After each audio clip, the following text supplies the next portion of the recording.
आजचा हा जो लढा आपण असणारा पाहतोय, मार्च एप्रिल मध्ये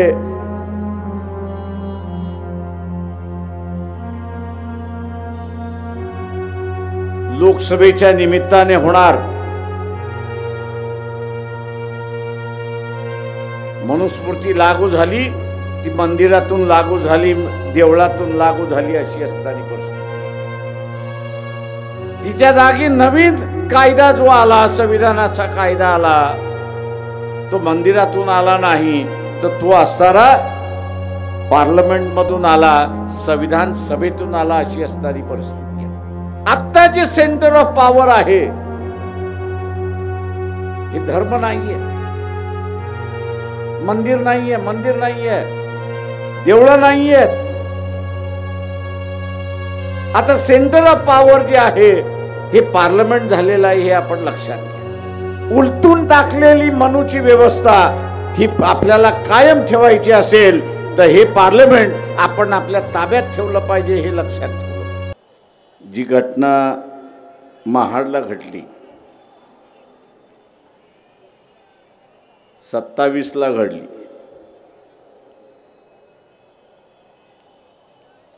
त्याचा पुन्हा असणारा आपण कार्यक्रम आता असणारा 2023ला घेतो. 4 वर्षानंतर 100 वर्ष होईल आणि तिथेच खऱ्या अर्थाने मेक आहे हे आपण लक्षात घेतलं.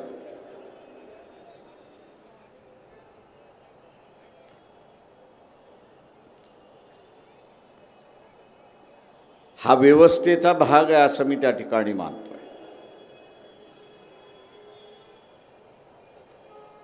एका बाजूला मनूची व्यवस्था, अत्याचारी व्यवस्था आपण म्हणतो,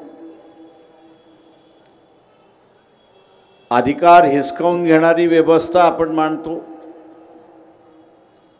न्याय न देणारी व्यवस्था आपण मानतो, समता प्रस्थापित होत नाही असं आपण त्या ठिकाणी मानतो, व्यक्ती स्वातंत्र्य नाकारणारी अशी आपण संस्था त्या ठिकाणी मानतो. आणि म्हणून आपण असणारं संविधान, या संविधानातून निर्माण केलेली व्यवस्था ही आपण पुरस्कार करतोय अशी असणारी परिस्थिती आहे. हा संघर्ष की ज्या संघर्षाला बाबासाहेबांनी इतिहासामध्ये क्रांती, प्रतिक्रांती, रेव्होल्यूशन, काउंटर रेव्होल्यूशन,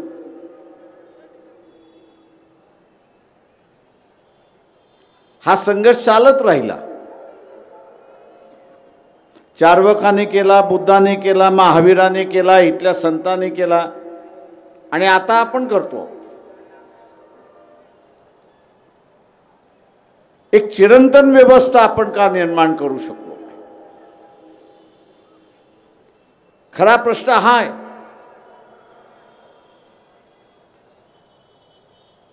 इथे चिरंतन व्यवस्था आपण करू शकलो नाही, याचं कारण आपल्याला मिळालेल्या स्वातंत्र्यामध्ये, जे स्वातंत्र्य मिळालं गुलामीनंतर, आपण असं मानत गेलो की आता हे झालं, आमचं संपलं. आणि या मानसिक भावनेमध्ये आम्ही गेलो की आता आम्हाला लढण्याचं कारण नाही.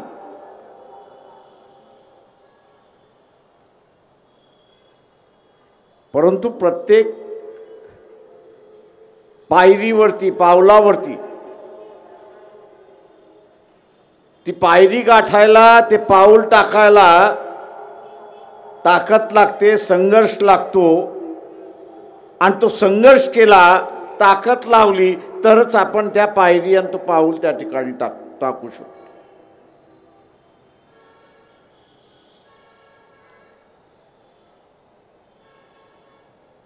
हे जोपर्यंत आपल्या मनामध्ये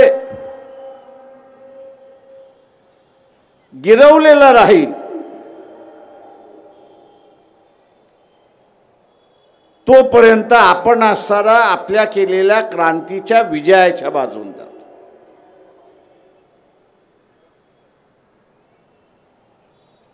या क्रांतीच्या विजयाच्या बाजूने आपण जातो. ज्या क्षणाला आपण असताना विसरलो त्या क्षणाला आपल्या विरोधातला जिंकताना आपल्याला त्या ठिकाणी दिसतो. आणि आज तीच परिस्थिती.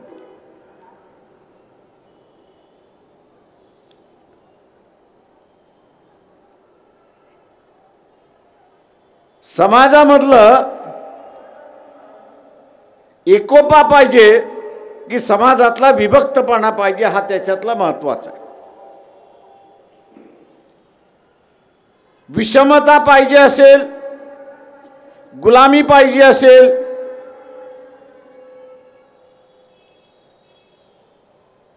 तर मग विभक्तपणा हा त्यातला आधार असतो, हे आपण लक्षात घेतो.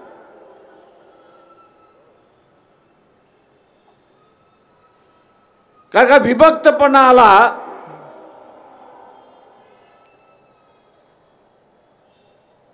की आपण एकमेकांबद्दल द्वेष करायला सुरुवात करतो, एकमेकांना असं डॉमिनेट करण्याचा प्रयत्न त्या ठिकाणी करतो. आणि काही वेळेला मत्सरी त्या ठिकाणी करायला बघतो, अशी असणारी परिस्थिती.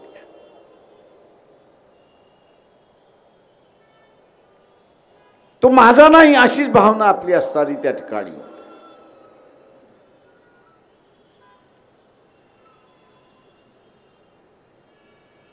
ही जी क्रांती आपण सुरुवात केली ती मानवतेची क्रांती सुरुवात केली. तेव्हा इथल्या मानवाला एकत्र करणं ही असणारं आपलं कार्य आहे.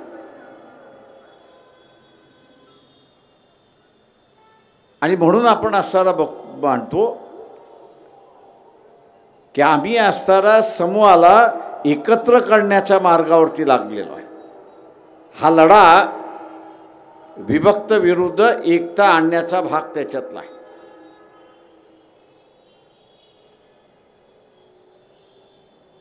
आपण नेहमी म्हणतो इथला असणारा 1000, 1500, 2000, 4000 गुलामीमध्ये गेली आमची. पण का गेली? तर या विभक्तपणामुळे गेली. क्षत्रिय इथला राजा होता, तो हारला की उरलेले सगळे हारले. तो गुलाम झाला की उरलेले सगळे गुलाम झाले.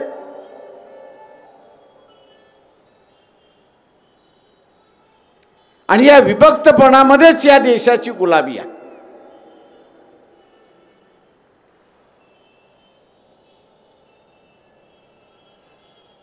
आणि तोच खऱ्या अर्थाने मी असणारा मानतोय की ह्या देशातला आत्ताचा लढा आहे.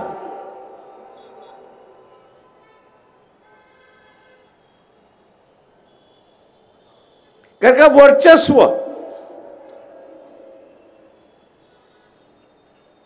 ही जी संकल्पना आहे, ही संकल्पना विभक्तामध्येच जन्माला येते.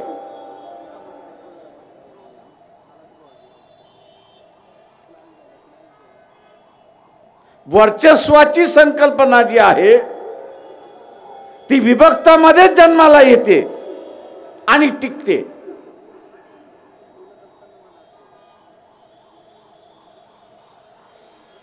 जिथे संघटित राहण्याचा असणारा भाग आहे तिथे असणारा वर्चस्वाच्या कल्पनेला जागाच नाही. कारण का आम्ही बरोबरीचे आहोत असं त्या ठिकाणी मानतोय.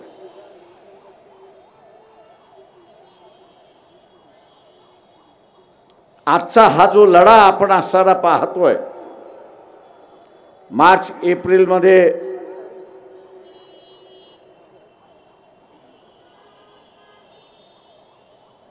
लोकसभेच्या निमित्ताने होणार,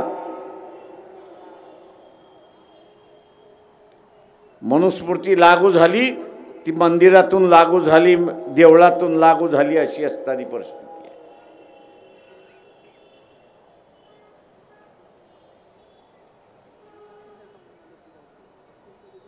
तिच्या जागी नवीन कायदा जो आला, संविधानाचा कायदा आला, तो मंदिरातून आला नाही, तर तो असणारा पार्लमेंटमधून आला, संविधान सभेतून आला, अशी असणारी परिस्थिती आहे. सत्तेचं केंद्र बदललेलं आहे. पूर्वी मंदिर हे असणारा सत्तेचं केंद्र होतं. शिवाजी महाराजांना आपल्याला त्या ठिकाणी दिसतंय.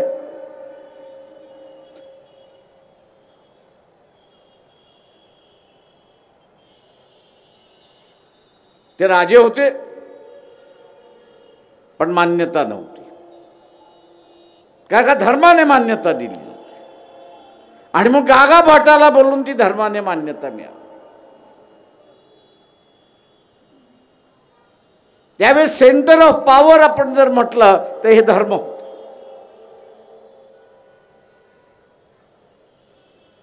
आत्ता जे सेंटर ऑफ पॉवर आहे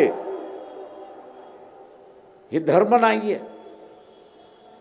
मंदिर नाहीये, मंदिर नाहीये, देवळं नाहीयेत. आता सेंटर ऑफ पॉवर जे आहे हे पार्लमेंट झालेलं आहे, हे आपण लक्षात घ्या.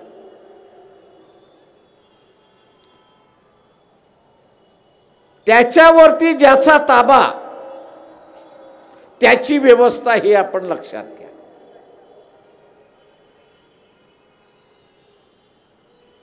पार्लमेंटवरती ज्याचा ताबा त्याचीच व्यवस्था ही आपण असं लक्षात घ्या.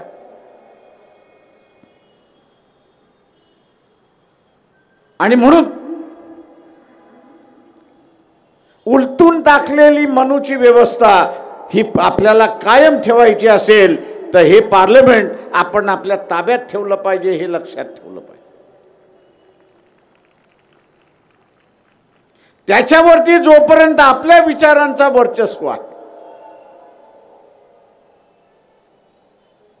तिथे जोपर्यंत आपल्या विचारांचं वर्चस्व आहे तोपर्यंत आपली क्रांती यशस्वी, तोपर्यंत आपली असणारी क्रांती यशस्वी. ज्या दिवशी आपल्या विचारांचा पराभव झाला त्या दिवशी प्रतिक्रांती विजयी झाली, हे लक्षात घ्या.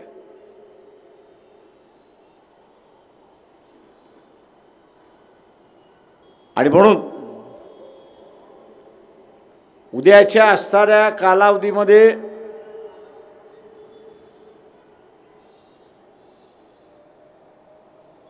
कशी परिस्थिती निर्माण होईल, कशी होणार नाही, हे आज सांगता येणार नाही. दबावाचं राजकारण चाललेलं आहे, दमबाजीचं राजकारण चाललेलं आहे.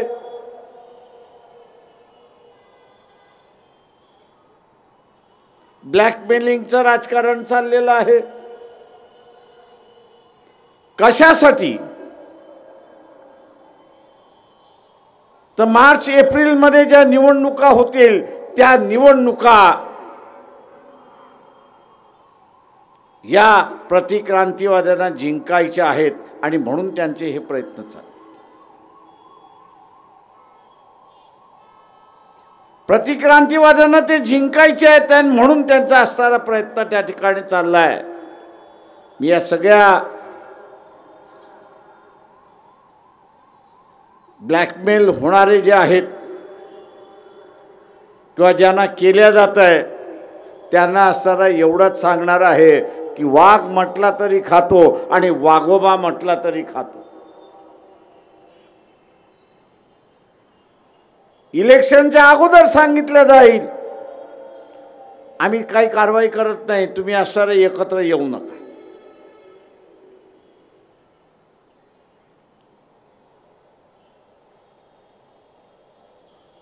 आम्ही इलेक्शनच्या अगोदर सांगतील आम्ही काही कारवाई करत नाही, तुम्ही एकत्र येऊ नका.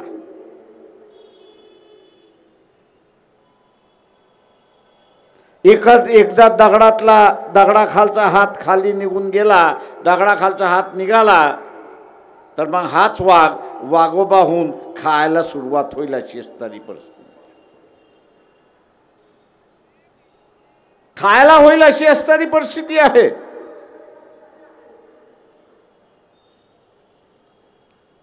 जी भूमिका वंचित आघाडी घेते, अरे बाबा आम्ही तुम्हाला मदत करायला निघालेलो आहोत,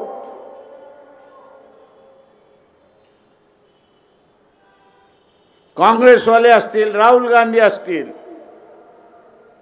एनसीपी असेल, शरद पवार असतील, आम्ही असताना हे जे प्रतिक्रांतीचं भूत उभं राहिलेलं आहे नागपूरमधून, त्याला गाडण्यासाठी आपल्याला मदत आम्ही करत आहोत. पण दुर्दैवाने हे नागपूरच्या भूताला गाडण्याच्या ऐवजी ते मलाच गाडायला निघालेत, अशी असणारी परिस्थिती.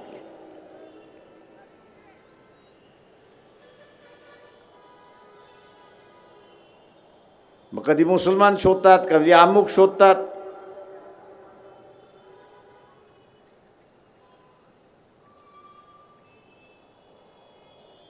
मी ही जी तरा आहे, या तरेतून कोणाचं भलं होणार नाहीये. उलट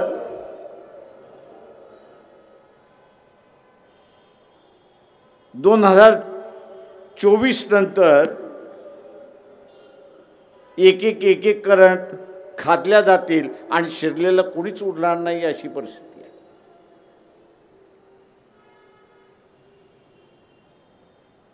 का जी काही नवीन व्यवस्था आहे ती काय आजची नाहीये.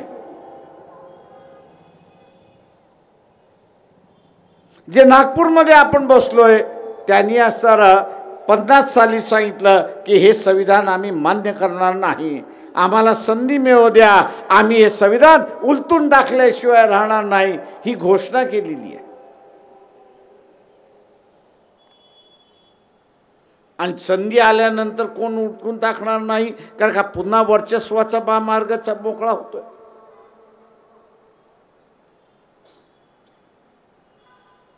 आणि म्हणून ज्या व्यवस्थेला बाबासाहेबांनी या ठिकाणी सिम्बॉलिकली असताना महाडमध्ये दहन केलं आणि सांगितलं की आम्ही जाळून टाकली, याचं राख केलेला आहे, ती व्यवस्था पुन्हा जिवंत होऊ द्यायची का, हा खरा प्रश्न तुमच्याकडे आहे, हे लक्षात घ्या. तेव्हा आलतू फालतू चर्चा ज्या चाललेल्या आहेत त्या पहिल्यांदा बंद करा.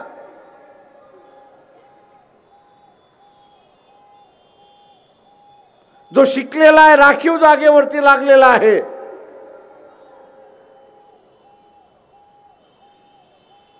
तो आता म्हणतो अबकडं आलं, तर म्हटलं येऊ द्या, काय फरक पडतोय.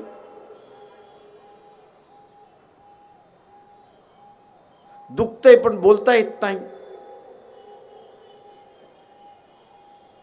दुखतंय काय, तर आपण खाल्लं आता आपल्या पोराला मिळणार नाही.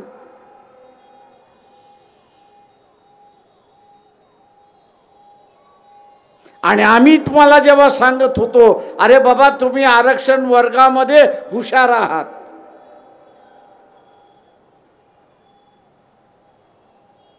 की तुम्ही आरक्षण वर्गामध्ये हुशार आहात, पण जनरल वर्गामध्ये तुम्ही पोचत नव्हतात, अशी असणारी परिस्थिती.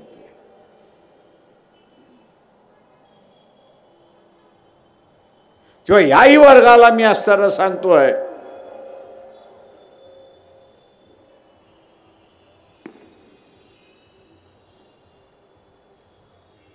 की सुरक्षा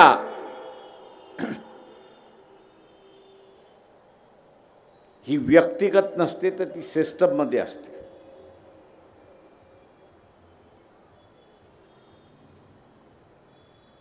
जी सिस्टम मध्ये असते, सिस्टम टिकली तर आपण असताना सुरक्षित राहू. आता ही जबाबदारी आहे की ही असणारी व्यवस्था सुरक्षित करण्याची जबाबदारी.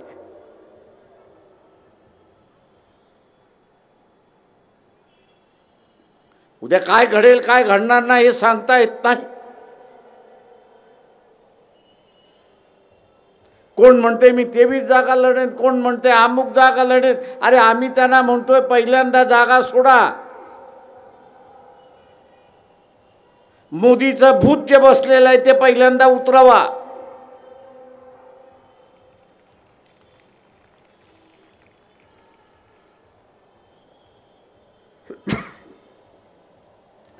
पक्ष वाढवणं हे सीटच्या जागेवरनं ठरतं. तुम्हाला पक्ष वाढवायचा आहे की मोदी घालवायचा आहे याचा पहिल्यांदा निर्णय करा. मोदी घालवायचा असेल तर 2-4 जागा कमी आल्या तरी चालतील, ही भूमिका असतील.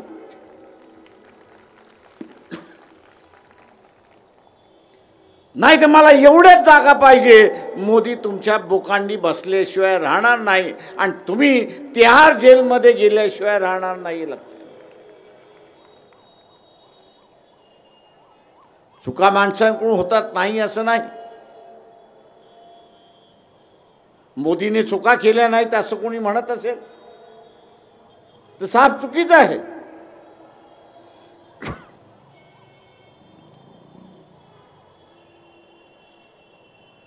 उत्तर प्रदेशमध्ये 90 साली मी फिरत होतो.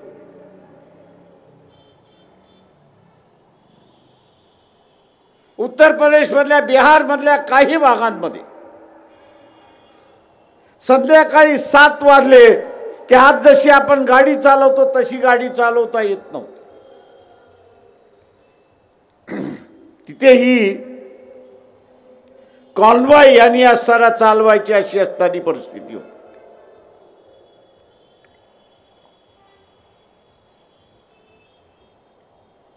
आणि तो कॉन्वॉय 10 गाड्यांचा असायचा. त्या पोलीस अधिकाऱ्याला एकदा मी विचारलं, अरे बा 10 कशाला, मलाही जायचं 11वी गाडी माझी. तो म्हटला, साहेब तुम्ही कोणी असाल, खासदार असाल, पण मी तुमची गाडी लावू शकत नाही. का एका कॉन्वॉय मध्ये थांबायचा म्हटलं म्हणजे 1 तास लागतो. म्हटलं आपल्याला दिल्लीला जायचं 1 तास कमी होईल.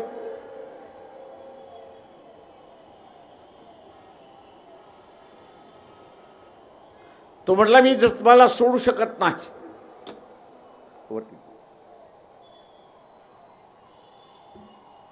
मी सोडू शकत नाही असं तो म्हणाला. आणि मी त्याला विचारलं का. तो म्हटला ही जी बंदूक आहे या बंदुकीचा रेंज आहे. तो म्हटला 1 गाडी पुढे लागते आणि 1 गाडी पाठीमागे लागते. त्या एका गाडीमध्ये तो म्हटला 3 माणसं असतात. एक माणूस एकमेकाला चेहरा करून उभा असतो, बंदूक घेऊन उभा असतो. आणि दुसरे 2 जे आहेत एकाचं तोंड या बाजूला आणि एकाचं तोंड ह्या बाजूला.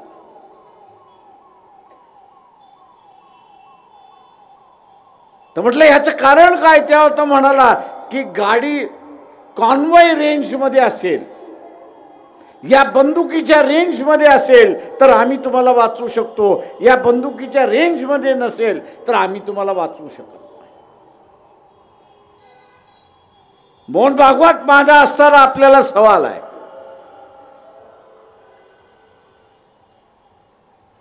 ऐंशी गाड्यांचा असणारा ताफा हा मिलिटरीचा कॉन्वॉय होता. मोदी उत्तर देणार नाही पण तुम्ही उत्तर द्या.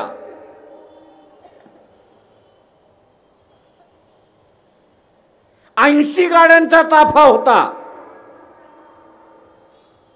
मिलिटरीच्या गाड्या ज्यावेळेस जातात 10च्या वरती जात नाही आणि 10च्या वरती ज्यावेळेस ज्या जातात त्यावेळेस त्या डबल पॅक केलेल्या असतात. बॉम्ब ब्लास्ट झाला तरी त्याच्यातला माणूस वाचला पाहिजे या दृष्टिकोनातून आहे. जी लॉरी उडवण्यात आली होती, जी ट्रान्सपोर्टची गाडी उडवण्यात आली होती त्याच्यामध्ये जवान गेले, ती डबल पॅक होती का याचा खुलासा करा. ती डबल पॅक होती का याचा खुलासा करा. दुसरं तिथे असणारा 80 किलोमीटर 80 गाड्यांचा जो ताफा होता त्या ताफ्यामधल्या असणाऱ्या जो कॉन्वॉय होता आणि त्याच्या पाठीमागे आणि पुढे ज्या गाड्या होत्या त्या गाड्यांमधल्या असणाऱ्या बंदुका ज्या होत्या त्याचं रेंज काय होतं ते सांग.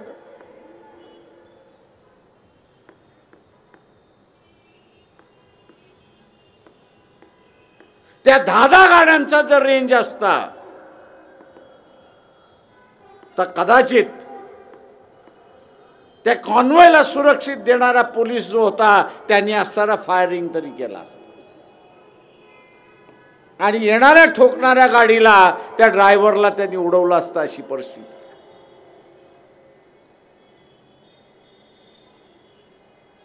आज मी इंडियातल्या असणाऱ्या अनेक नेत्यांना म्हणतो अरे असे अनेक प्रश्न आहेत की जे आपण असणारा उपस्थित करू शकतो.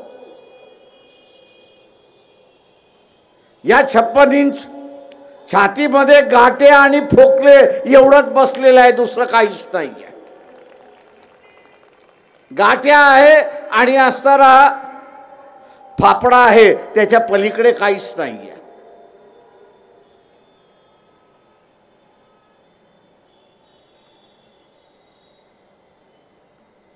परंतु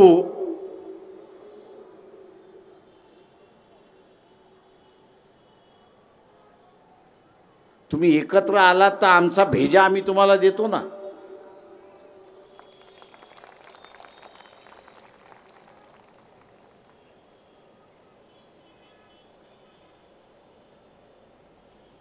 नव्वद साली असणाऱ्या मुंबईमध्ये ब्लास्ट झाला.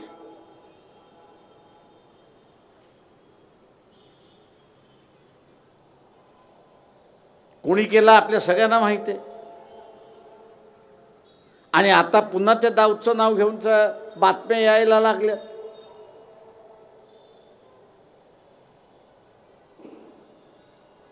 मी इंडियावाल्यांना म्हणालो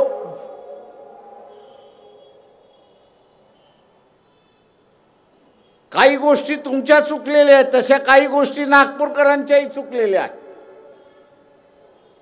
त्यांनी बोट ठेवलं की तुम्ही बोट ठेवायला शिका. घाबरताय कशासाठी?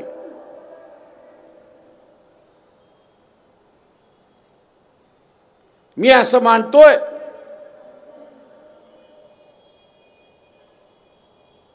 की हा जो संघर्ष आहे या संघर्षामध्ये आपण जिंकलो तर पुन्हा 500 वर्ष 1000 वर्ष ही व्यवस्था चालत राहील हे आपण असताना लक्षात घ्या. म्हणून एकत्र येतील नाही येतील ह्याचा आपल्याला सांगता येत नाही. आले तर फार चांगलं आहे, त्याचं स्वागत आपण असताना करूया. पण आले नाही तरी आपल्याला लढावं लागेल हे असताना लक्षात घ्या.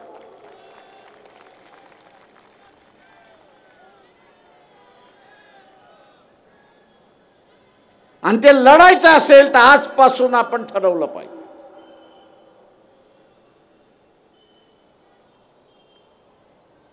त्यातपासून आपण ठरवलं पाहिजे आणि ते म्हणजे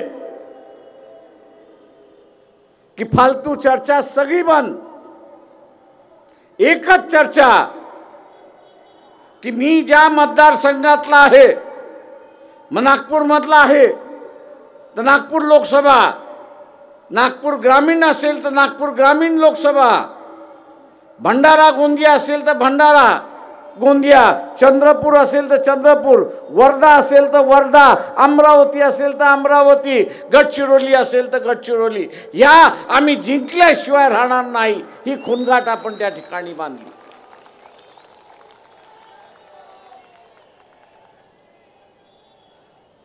आणि ती ताकद आहे आपल्याकडे, नाही असं नाही.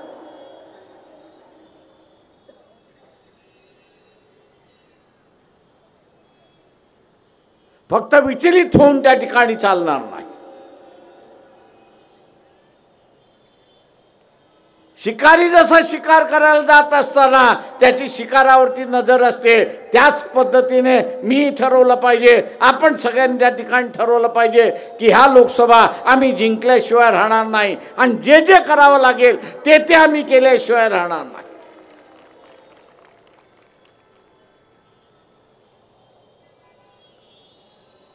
आणि ते जिंकायचं असेल तर पहिल्यांदा आपण लक्षात घ्या की जे बूथ आहे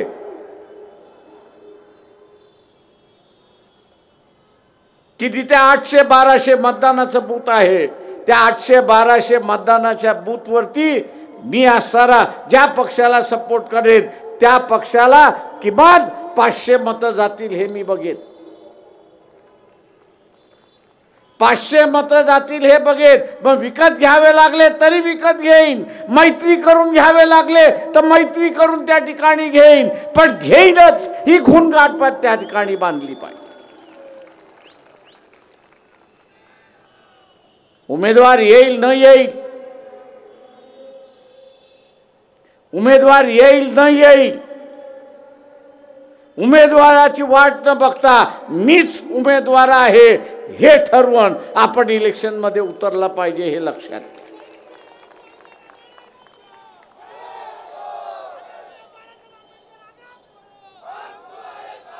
आणि म्हणून ही जी ज्योत महात्मा फुलेंनी सुरुवात केली,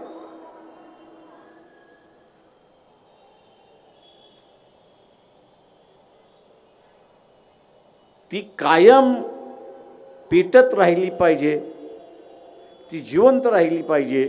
ही आपली असणारी जबाबदारी. मनूला उलटून लावण्याचं कामकाज हे पूर्णपणे शाहू महाराज आहेत, बाबासाहेब आहेत यांनी केलेलं आहे. आणि म्हणून आपण फुले शाहू आंबेडकर वाद असं म्हणतो. हा वाद जोपर्यंत जिवंत आहे तोपर्यंत आपली क्रांती जिवंत आहे हे लक्षात घ्या.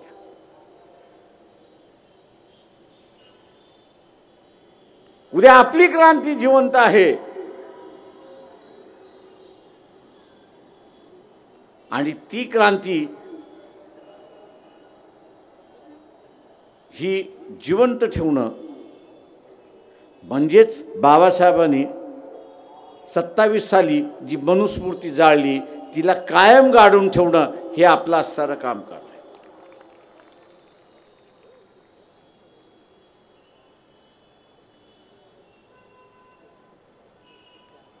इथलं राजकारण आपण असणारं पाहिजे.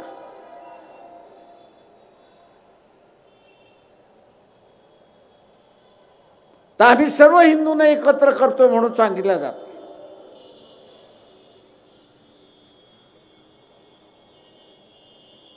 परंतु हिंदूमध्येच आरक्षणाच्या नावाने भांडणं सुरुवात.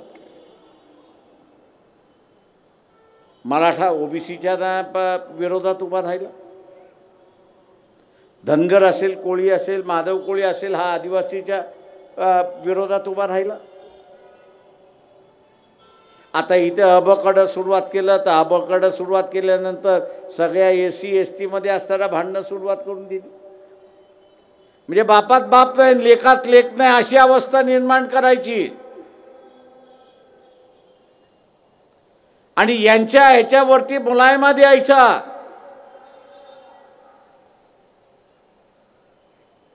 आणि तो म्हणजे अँटी मुस्लिम मुलायमा देऊन मोकळा व्हायचा.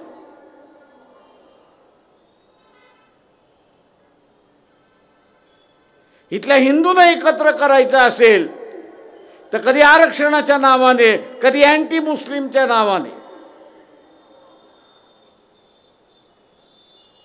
म्हणजे नेगेटिव्ह राजकारण, नेगेटिव्ह विचारसरणी, नकारात्मक द्वेषाची राजकारण.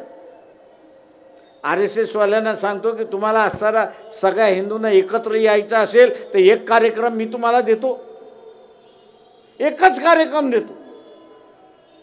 स्वीकारता येतो का बघा, त्याचा पुरस्कार करता येतो का बघा.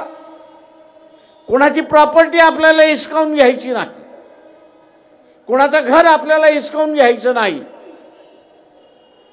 फक्त एकच गोष्ट करायची आहे आणि ती म्हणजे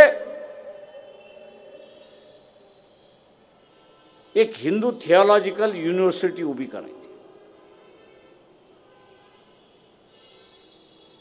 एक हिंदू थिओलॉजिकल युनिव्हर्सिटी उभी करायची की धर्माशिवाय दुसरं काहीच करणार नाही. आणि दुसऱ्या बाजूला कायदा करायचा आहे, तो म्हणजे हिंदू समाजामधला पुजारी जो असेल, हा पुजारी त्या थिओलॉजिकल कॉलेजमधला डिग्री होल्डर पाहिजे, कुठल्याही जातीचा, कुठल्याही धर्माचा. जातीवरती राहणार नाही तर विद्वत्तेवरती राहील. हा माझा सजेशन आहे. RSS वाले स्वीकारता का सांगा?